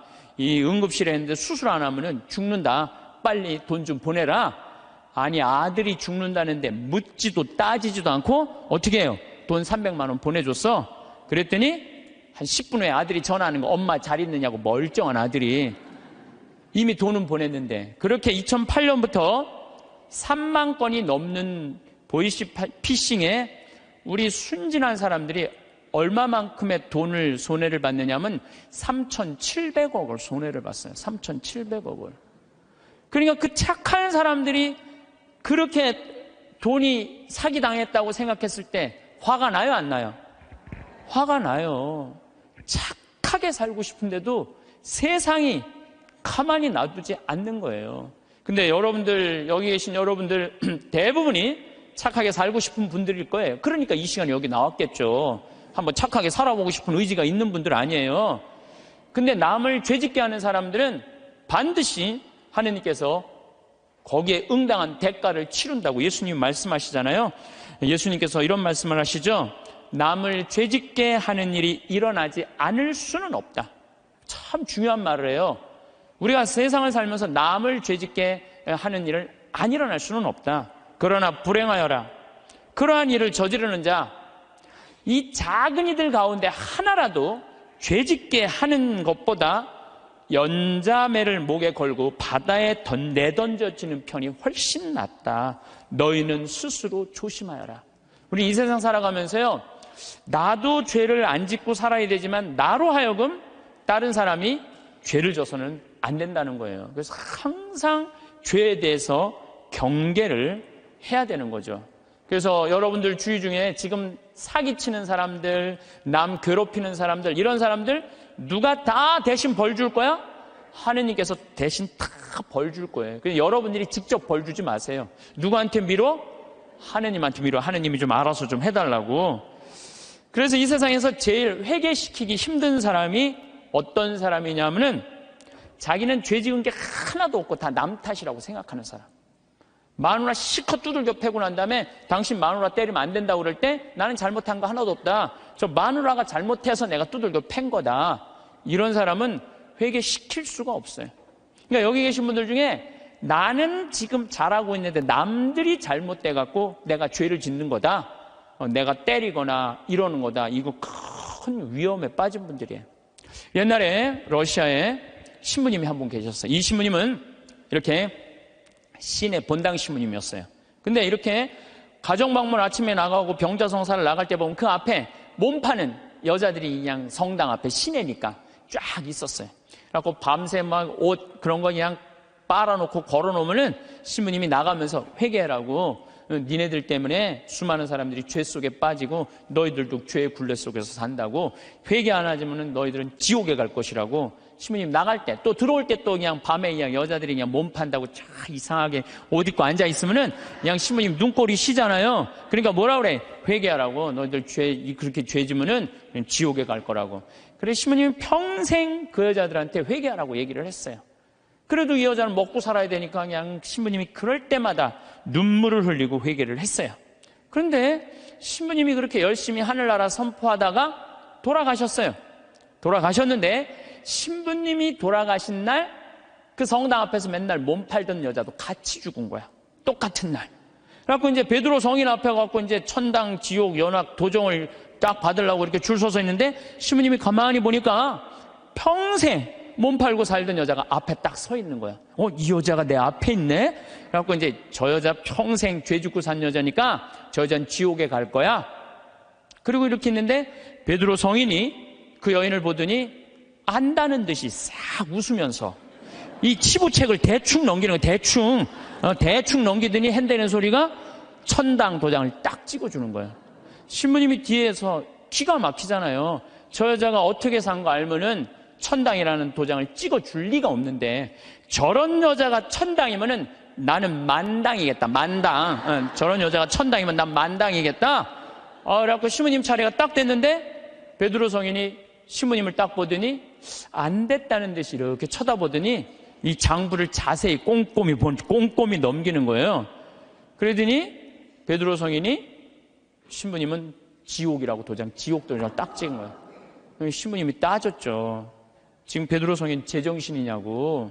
평생 몸 팔고 산 저 여자는 천당이고 하느님 나라 평생 선포하고 산 난 왜 지옥이냐고. 이유를 대라고. 그랬더니 또 신부님이 또 컴플레인을 하니까 이거 그냥 넘어갈 수가 없어서 그럼 내가 장부를 다시 한번 보겠다고. 그랬더니 그 여자 장부를 막 넘기더니 이 여자 천당 맞다고. 그리고 신부님 장부를 다시 보니까 신부님 지옥 맞다고. 이유가 뭐냐? 그랬더니 베드로 성인이 이런 말을 해요. 이사야전서 1장 18절에 이런 얘기가 있다. 신부님 아느냐? 주님께서 말씀하신다. 오너라. 오늘 10일을 가려보자. 너희의 죄가 진홍빛 같아도 눈같이 희어지고 다홍같이 붉어도 양털같이 되리라. 하느님께서는 아무리 죄를 많이 져도 하느님이 따지기 시작하면은 진홍같이 불러도 눈같이 희어질 거다. 다홍같이 붉어도 양털같이 희어진다. 그리고 내가 2000년 전에 내가 예수님한테 물어본 거 당신 기억 안 나느냐고. 베드로 성인이 이 루카복음 17장 4절에 주님, 제 형제가 죄를 지으면 몇 번 용서해 줘야 됩니까? 17장 4절에는 뭐라 그러냐면 하루에 7번 잘못해갖고 7번 다 와서 용서해 달라고 그래도 용서해 줘라. 나는 그렇게 배웠다. 근데 신부님이 나갈 때마다 회개하라고 그럴 때 그 여자는 눈물을 흘리고 회개했다. 그럴 때마다 나는 2000년 전에 예수님이 세워놓은 원칙에 따라서 다 용서해 줬다. 그래서 이 여자는 평생 매일매일 용서를 빌어서 이제는 용서해 줄 게 없다. 근데 신부님은 평생 살면서 남 회개해라, 지옥에 간다 말은 했는데 신부님은 한 번도 하늘에 대고 눈물을 흘리면서 용서 청한 적이 없다. 근데 시몬이 평생 살면서 죄 한 번도 안 졌냐? 봐라, 이거 평생 쌓인 장부 한번 쫙 해고 시몬님이 그걸 보고 아무 말도 안 하고 스스로 지옥으로 걸어 들어갔다는 이야기가 있어요. 인간으로 태어난 이상 우리가 죄를 안 짓고 살 수는 없습니다. 근데 제가 이렇게 가만히 보면요, 시골에서 사는 분보다는 도시에서 사는 분들이 죄를 훨씬 더 많이 져요. 시골에는요, 죄 질 일이 거의 없어요. 제가 우리 평창 읍내 이렇게 저녁에 나가보면은요, 여기 도시에 와보면 막 빙글빙글 막 이상한 이발소 막 돌아가는 거 천지잖아요. 우리는 하나도 없어요, 그런 게. 죄 짓고 싶어도 질 수가 없어요, 죄 짓고 싶어도. 그리고 우리 시골은 밤에 이렇게 낮에도 마찬가지예요. 읍내에 나가면은 신호가 한 2개, 3개 있는데 아무리 늦게 떠나도 빵빵거리는 사람이 없어요. 근데 내가 서울 강의, 오늘도 서울에 와서 강의하지만 1초만 늦게 출발해도요, 빵빵빵빵 그래요. 이게 사람 사는 동네인지 또 아래층, 위층 또 층간소음 때문에 서로 싸우고 스트레스하고 그냥 설날 그냥 아래층 사람들이 위층에 그냥 찾아온 자식들 다 죽이고, 이게 도시에서 살면 살수록 죄를 많이 짓는 것 같아요. 시골에서 사는 것보다는. 또 높은 자리에 올라가면 올라갈수록 죄를 지을 수밖에 없어요. 내가 알던 어느 시장님. 네, 시장님인데 열심히 우리 천주교 교우죠. 근데 자기는 정말로 돈을 안 받았대요. 정말 하느님 앞에 맹세할 수 있대요. 그런데 자기가 감옥에 10달 갔다 왔대요. 갔다 온 이유가 뭐냐면 추석 때 선물 꾸러미들이 그렇게 많이 들어온대요. 그러면은 선물을 막 다 보낸대요. 그럼 정말 사과 박스 같은 게 들어오면은 그 미처 못 보내고 던지고 가는 사람이 있대요. 그럼 업무 바쁘다 보면 다음날 뜯어보면 거기 안에 돈이 꽉 들어있대요. 그래갖고 다시 돌려줘도 하루만 그게 그 집에서 잠을 자도 이게 꺼리가 된다는 거예요. 자기는 전혀 받고 싶지 않은데. 그러니까 높은 자리에 올라가면 올라갈수록 죄 짓고 싶지 않은데, 그래서 여러분들 출세하는 거 그렇게 좋아할 거 없다는 거예요. 높은 자리에 올라가면은요, 죄 지을 수 있는 기회가 훨씬 많아요. 많이 가지면 가질수록 죄를 더 많이 짓는. 부자가 하늘나라 들어가는 것보다는 낙타가 바늘구멍 통과하는 것이 훨씬 쉽다고 예수님 말씀하셨잖아요. 많이 가진 사람 많이 내놔야 돼요. 빌 게이츠, 워런 버핏, 이 두 사람이 얼마를 만들어놨냐면 1,000억 달러를 만들어놨어요. 1,000억 달러. 빌 게이츠는 600억 달러를 내놓고 워런 버핏은 300억 달러를 빌 게이츠한테 줬어요. 자선재단에. 그럼 웬만한 사람이면은 자기가 만들고 싶잖아요. 300억 달러면. 우리나라 전 대통령은 300억 원을 냈다고 그러는데, 이 빌 게이츠, 워런 버핏은 자기가 관리하지도 않아요. 빌 게이츠한테 줬어요. 왜 그러냐고 그러니까 나보다는 빌 게이츠가 훨씬 자선 사업을 잘해왔기 때문에 잘할 것 같아갖고 300억 달러를 냈다는 거예요. 얼마나 멋있어요. 그러니까 미국의 부자들은 존경받는 거예요. 근데 우리나라 부자들은요, 이게 내놓는 걸 떼어놔서 안 떼어먹으면 다행일 텐데, 이 세금으로 떼어먹으니까 우리나라는 부자에 대한 거부 반응이 있는 거예요. 예수님이 그랬어요. 많이 가진 사람은 많이 내놔야 된다. 많이 가진 사람. 하느님께서 많이 준 얘기는 많이 나누라고 그러는데, 이게 여러분들 루카복음 16장에 부자와 나자로 얘기 알죠? 부자는 잘 먹고 잘 살았어. 하다못해 나자로 떨어지는 부스러기도 개가 나자로 종기 핥았어요. 근데 마지막 날에는 나자로는 아브라함 품에서 참 호강을 하고, 부자는 뜨거운 불덩이에서 물 한 방울 그것도 못 먹었잖아요. 예수님이 그러잖아요. 살아생전에 너무 고생을 했기 때문에 이 나자로는 호강을 하는 거. 당신은 부자인데 아무것도 나누지 않았고 고생하는 거다. 그러니까 우리가 돈이 많고 출세하면 할수록 뭐에 가까우냐면 죄에 가까운 거예요. 그만큼 뭐가 많아? 책임이 많기 때문에. 책임이. 없는 게 속편한 게 있어요. 예수님은 이방인, 죄인들, 창녀들이 먼저 천국 간다는 말이 저는 요즘 조금 이해가 돼요. 버림받고 가난하고 빼곡고 힘없는 사람 천당 갈 확률이 많아요. 근데 여기가 지금 수서성당이란 말이에요. 우리나라에서 제일 잘 사는 동네란 말이야. 약간 위험하지 않을까. 그러니까 여러분들은 어떻게 해야 돼? 더 많이 내놔야죠. 요즘 저는 중국을 이렇게 보면요, 걱정돼요. 여러 가지로 걱정돼요. 5살짜리 아이 막 눈알 빼고 막, 그렇죠? 50살짜리 얼마 전에도 할아버지도 누나를 막 빼가고. 참, 이 살아있는 사람들 누나를 빼가요. 또 애들 1살, 2살짜리 유괴에다가 팔아먹는, 이게 수두룩하다는 거예요. 수두룩하다는 거예요. 그거 팔아먹는 사람이 300명이 넘는다는 거예요. 그거 얼마 전에 잡았잖아요. 그러니까 중국이요, 저는 하느님을 믿지 않아서 반성을 하지 않는 나라예요. 쉽게 말하면 회개하지 않는 나라예요. 얼마 전에도 제가 그 중국에서 올린 동영상 유튜브를 봤는데, 길 가면서 이렇게 소매치기 할아버지가 잡았어요. 그랬더니 잡았다고 그 할아버지를 길에서 때리는데 한 명도 모르는 척하는 거예요. 한 명도 말리는 사람이 없는 거예요. 이 막대기로 때리는데도. 중국 사람들은 남 일을 관여하지 않는데요, 관여했다가는 더 큰 화를 입어서 양심이 완전히 없는 거죠. 돈만 벌으면 뭐예요? 요즘 중국이 돈 잘 버는데 이게 회개하지 않으면은, 회개하지 않는 나라 또 있잖아요. 일본도 똑같은 나라예요. 제가 보기에는. 예. 그래서 우리가 정말로 회개를 하고 살아야 된다. 그러면 우리가 어떻게 죄를 질 수 있느냐? 우리가 자그마한 죄들이 커서 큰 죄가 되는데, 그 자그마한 죄, 우리가 큰 죄로 가는 첫 번째 뭐냐면 게으름이에요. 게으름. 덴마크 속담에 이런 얘기가 있어요. 젊어서 게으름은 늙어서 도적이 된다고 그래요. 게으른 사람이요, 다 남 욕하고 비난하고 사기치는 거예요. 대부분이. 얼마 전에 우리 동창 신부들 모임이 있었어요. 한참 재미나게 노는데 내 정말 친한 형이 전화를 받더니 그러더라고요. 뭐라고? 죽었다고? 아씨, 왜 죽어? 좀만 기다리지. 아씨, 내가 찾아가려고 그랬는데 왜 죽었어? 장례미사가 언제야? 그렇게 묻더라고요. 월요일 날 전화를 받았으니까 수요일 날 수원 모전동 성당에서 장례미사라고. 알았어, 그래 딱 끊더라고요. 그래서 내가 너무너무 존경하고 좋아하는 형이길래 형 신부를, 형, 경남 형, 무슨 얘기야? 그랬더니 유일하게 대자가 한 명이 있는데 위암 말기였대요. 4기. 근데 이제 신부인 대부를 이제 보고 싶었던 거. 그 신부님이 대부니까. 그래서 보고 싶다고 연락이 계속 왔대요. 계속 왔는데 내일 가지 이렇게 미루다 보니까 대자 죽은 걸 못 본 거야. 그러니까 그냥 내일로 미루다가 그 소중한 대자 죽는 걸 못 본 거예요. 그게 전화를 끊더라고요. 그래서 내가 그 형한테 그래서, 형, 영국의 조지 버나드 쇼라는 사람이 있어. 들어봤지? 조지 버나드 쇼. 그랬더니 들어봤대. 그 사람이 극작가야. 근데 그 사람이 1950년에 죽었는데 그 사람이 몇 살에 죽었냐면 94살에 죽었어. 94살에 죽었는데 94살에 죽으면서도 자기 묘비명에 뭐라고 써놨느냐면은 우물쭈물하다 내 이럴 줄 알았다. 이렇게 써놓고 죽었어.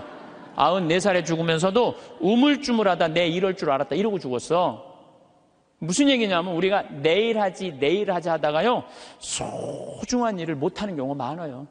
이 게으른 사람들이요, 내일 할게 그러다가요, 아무 일도 못하고 죽는 경우가 많아요. 어떤 게으른 처녀가 있었어요. 이 처녀는 아무것도 하기 싫은 거야. 머리도 안 감고 세수도 안 하고 이빨도 안 닦고 그냥 감기를 그냥 코에다 맨날 달고 사는 거예요. 밥도 자기 손으로 안 해먹고, 자도 그냥 이불 속에 들어갔다가 그대로 터널 만들어 놓고 그대로 나오는 그런 여자예요. 근데 나머지는 아무것도 내 손으로 안 하는데 꼭 하나 자기가 해야 되는 일이 있어요. 똥은 자기가 싸야 돼요. 똥은 자기가 싸야 돼요. 똥은.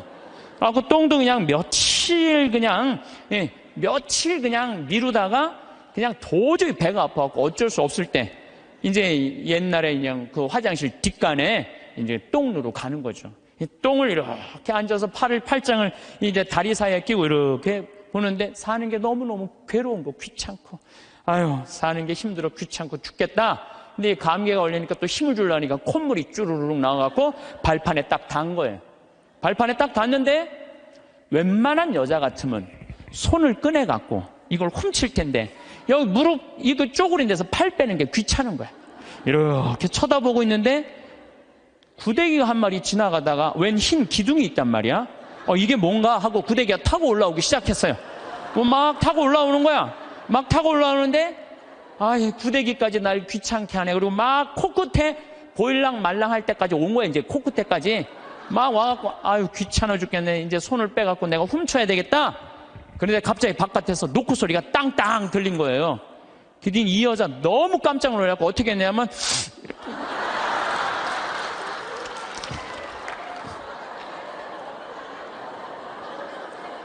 우물쭈물하다가 그러는 경우 참 많아요. 우물쭈물하다가 큰 코 닥치는 사람들 많아요. 여러분들 이런 분들도 많아요. 성당 나가.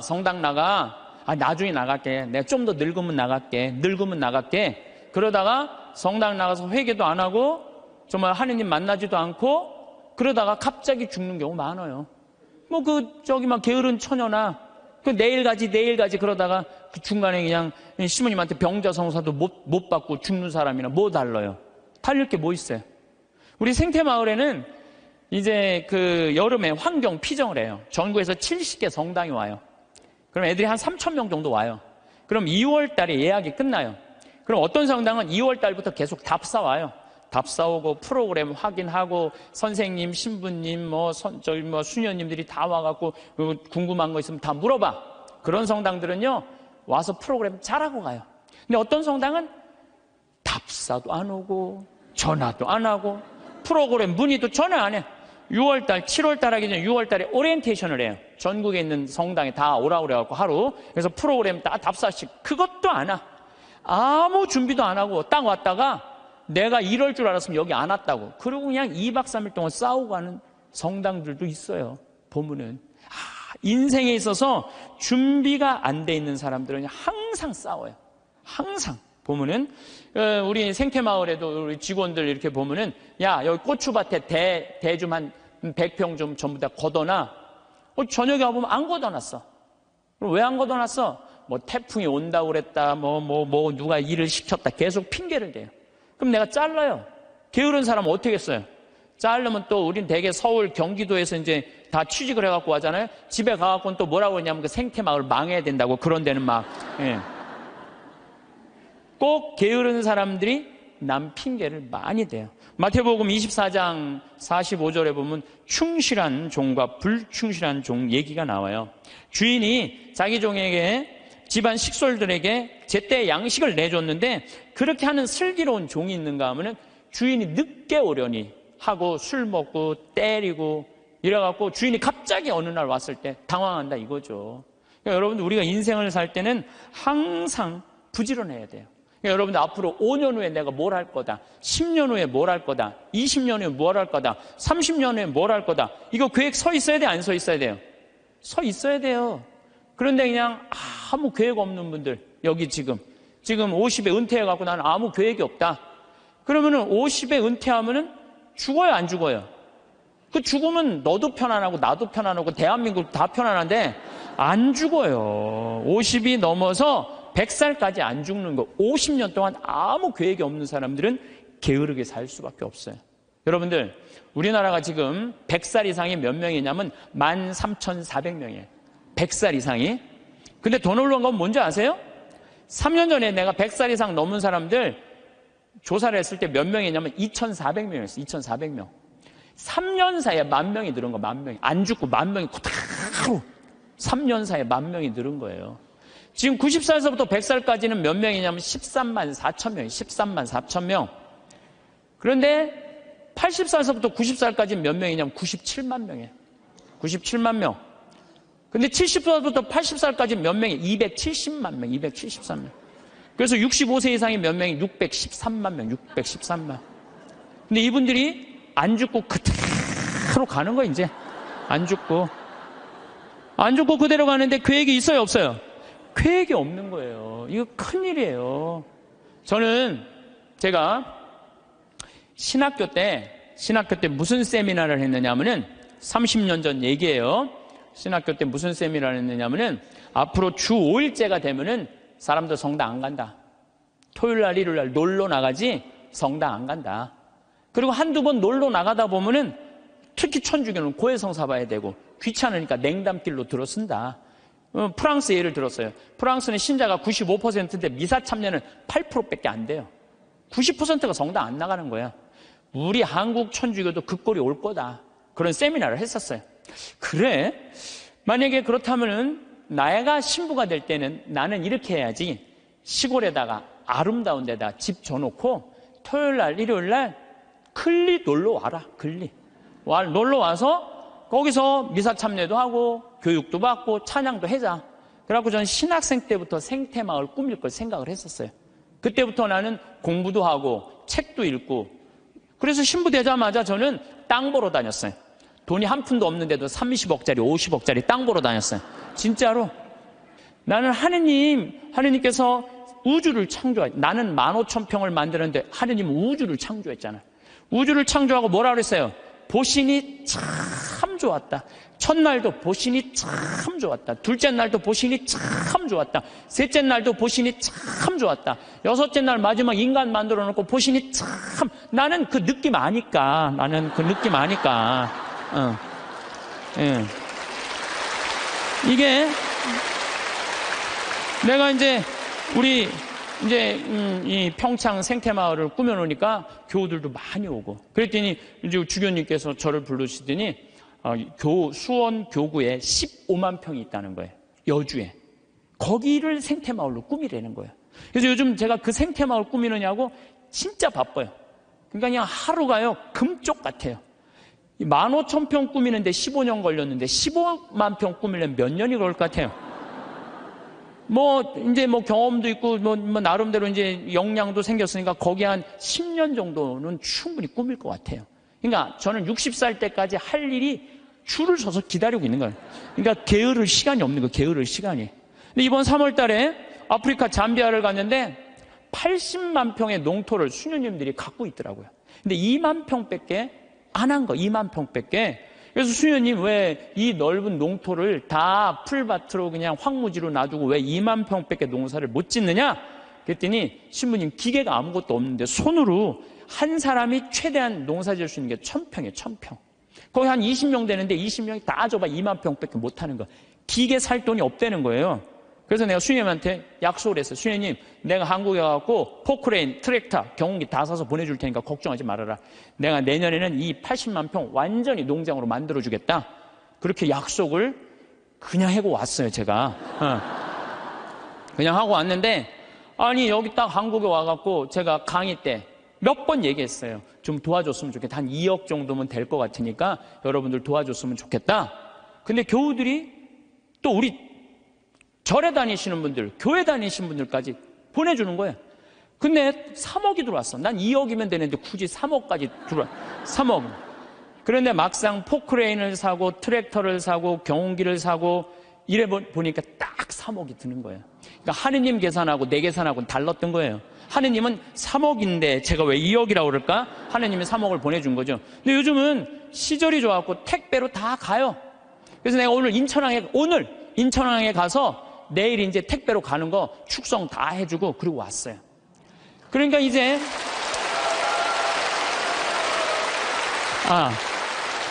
이거는 제가 박수를 받아야 될 게 아니고 정말로 함께 해줬던 그 많은 분들 1,000만 원씩 봉헌해 주신 분들이 받을 박수예요. 저는 아무것도 한 게 없어요.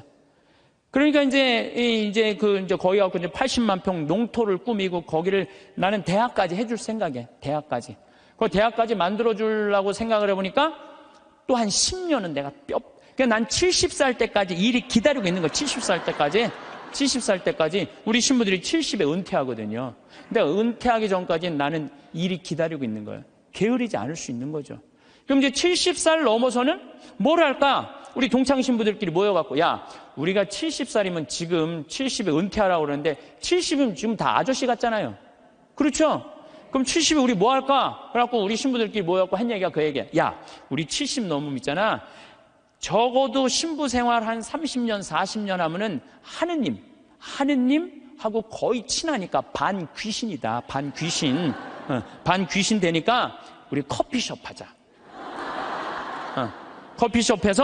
커피숍에서 커피 마시러 오는 사람들, 정말 힘들고 고통스러운 교우들 얼마나 많으냐. 근데 본당 신부님 바쁘니까 면담도 못하고 커피 타주면서 너 면담하면 앉아서 면담해주고 우리 동창이 20명 되니까 하루에 돌아가면서 해봤자 일주일에 하루만 나가서 일하면 되는데 우리 요즘은 4주8자 커피숍도 많더라. 야, 우리 신부들도 은퇴해갖고 그거 해주자.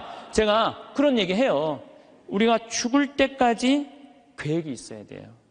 계획이 없으면요, 우리의 삶이 너무너무 힘들어요. 우리의 삶이. 여러분들은 무슨 계획이 있으세요?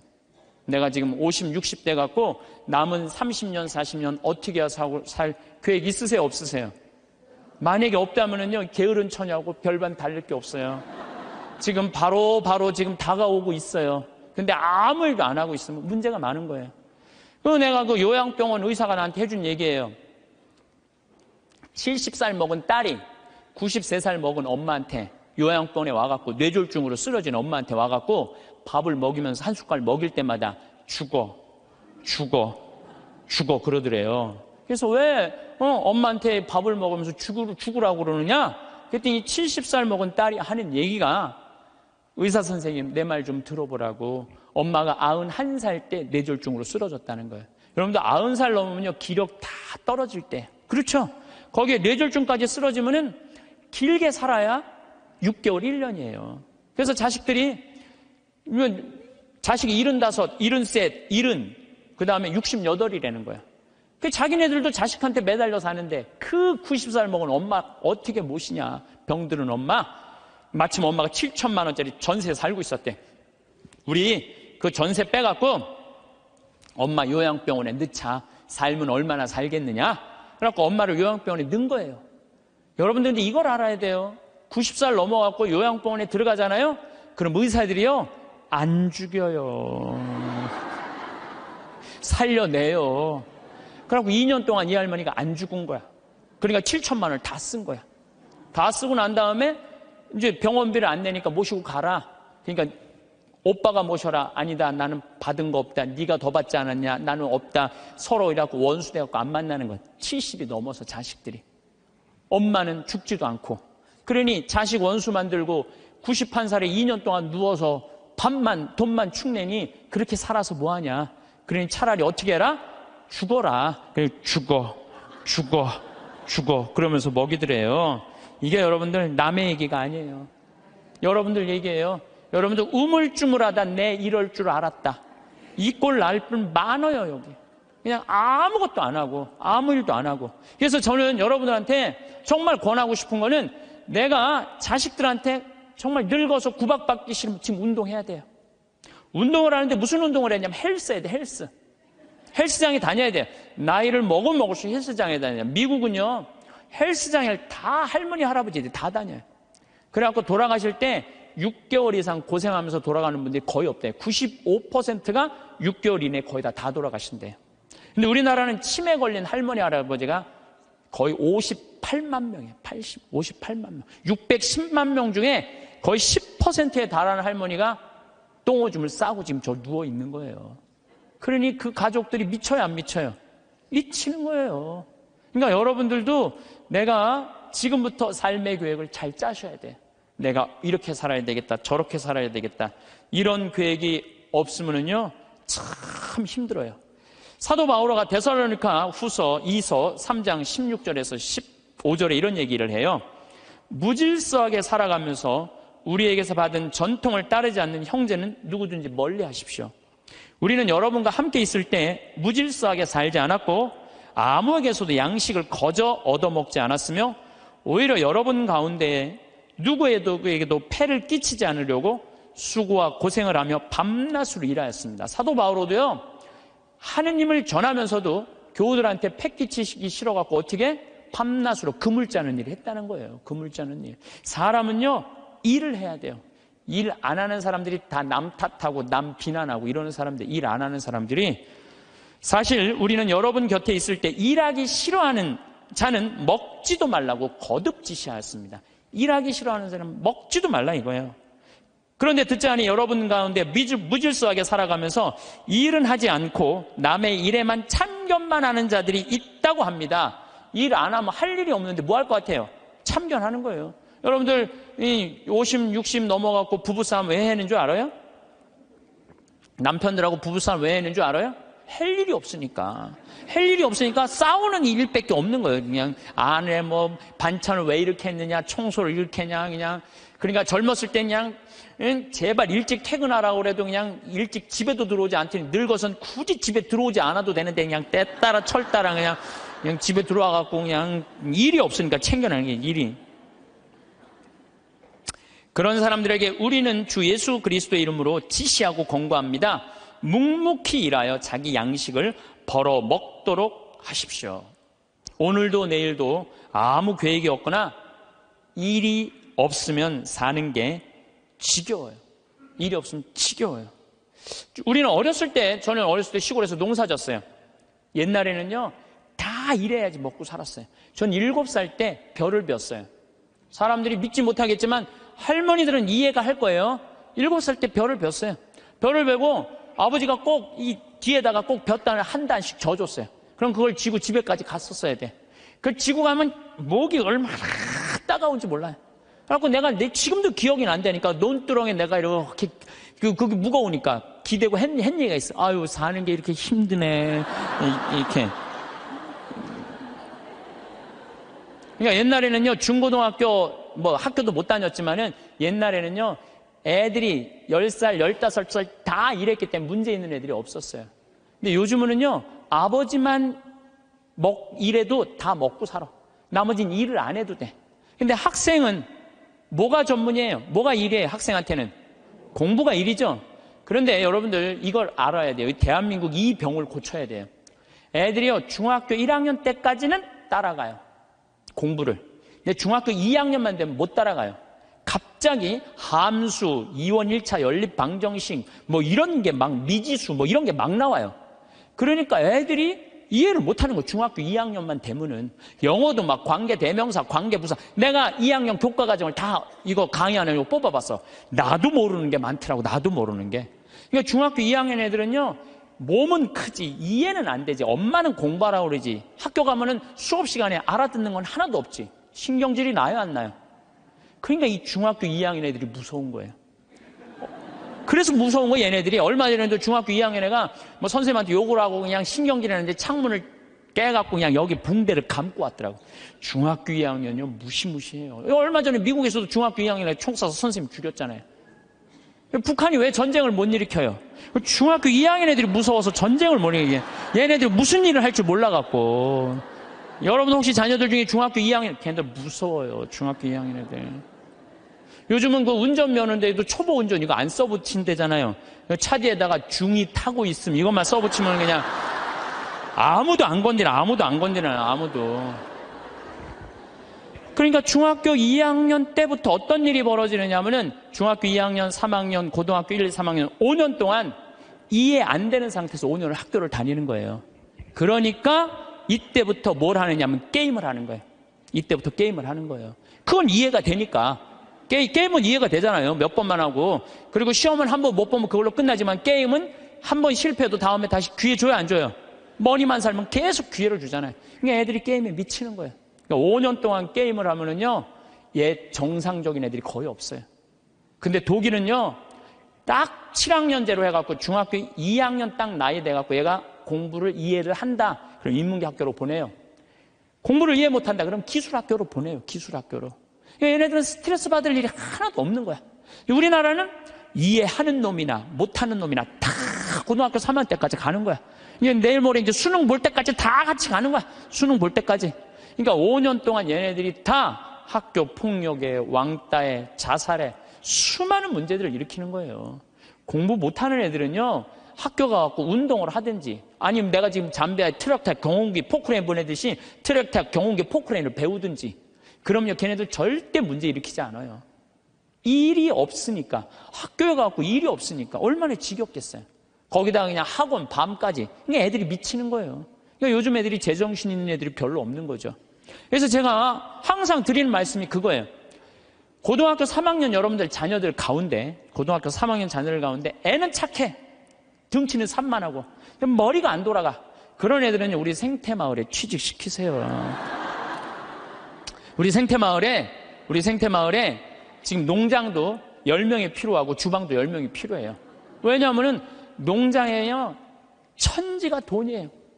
여러분 고개만 돌리면 천지가 돈이에요. 왜? 이 10월 1일부터 한 20일까지 깻잎 따거든요. 깻잎만 작년에 우리가 5천만 원, 5천만 원어치 깻잎을 담아서 팔아요. 그러면은 2억 원어치를 따도 2억 다 팔아요. 근데 딸 손이 없는 거야. 딸 손이. 깻잎 끝나고 나면 콩잎, 이 콩잎 누런 거 이거 다 돈이에요. 다 돈이에요. 그것만 따갖고 된장 속에 박아두면은 서울 사람들 그것만 먹으면 이거 어디서 사느냐고. 다 돈이야, 다 돈. 근데 뭐가 일이 없다는 거예요. 내가 우리 수원교구 주부에다가도 고등학교 3학년 아이들 중에 튼튼한 아이들, 수능 시험 못 본 애들, 이런 애들, 착한 애들, 이런 애들 취직 원서 내라고 내가 수없이 지금 내도 고등학교 3학년 졸업한 애들은 한 명도 없어요.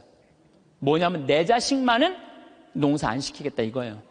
내 자식이 여기서 빈둥거리고 놀아도 끝났는데도 엄마들은 꿈을 포기하지 않는 거예요. 대한민국의 불행이 여기 있는 거예요. 거기서 그냥 원서만 넣어갖고 대학 들어가 봐요. 그럼 끝나고 난 다음에 취직 안 되면. 그래서 캥거루가 우리나라가 47만 명이에요.